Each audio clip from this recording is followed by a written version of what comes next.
We're outside today taking some photos, and we thought we'd share with you some of our favorite outdoor photography tips. Today I'm going to share with you some tips that will help you get a really nice starry night sky in your photos. So obviously, even though we're in the daytime now, you're going to want to get away from that light pollution, and then there are several considerations that you'll want to keep in mind. The first is shutter speed. Then you're going to want to make sure you have a wide open aperture, somewhat high ISO, and then that you're focused on infinity.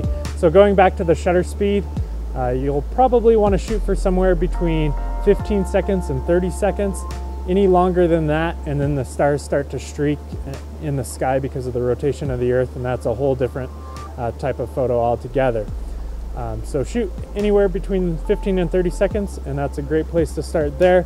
Moving on to the aperture, you'll want to shoot for those lower numbers because you're not dealing with much light. So the lower number means that the aperture of your camera isn't letting in the most light possible. So a low number that would be a good example would be like f2.8. If you can go even lower, great, do that. But just the lowest number that you have after that f is going to be what you're looking for.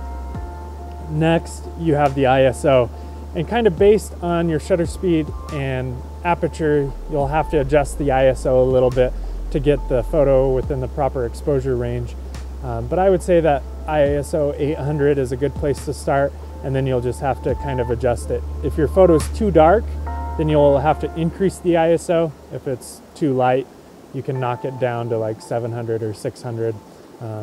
But do whatever you have to do there to get the photo within the proper exposure range.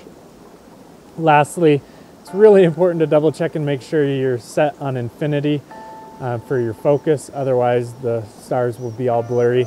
And if you have something in your foreground that you also want to be in focus, you can shine a flashlight on it and kind of adjust the focus. But again, anything in the foreground, you're going to want to make sure that it's several feet away from your camera. Otherwise it's going to be blurry, and the stars will be sharp, or the stars will be sharp and your foreground object will be blurry. So keep all of that in mind. And then a last really helpful tip is set your camera to self-timer mode, and then that way after you press the shutter button, the camera can settle down and all the vibrations will stop. So when the shutter starts, the camera is completely locked down, and that'll lead to a really sharp image. I hope you found this tip helpful, and I hope it inspires you to get out and take some great shots of your own. If you're out there experimenting and you have a great photo to share, be sure to upload it to our Share Your Adventure photo contest. It's a great opportunity for you to have the chance to win a Sierra Trading Post e-gift card, and it's just fun to participate and see the other great photos that people are sharing. So to check more details about that contest out, click right here.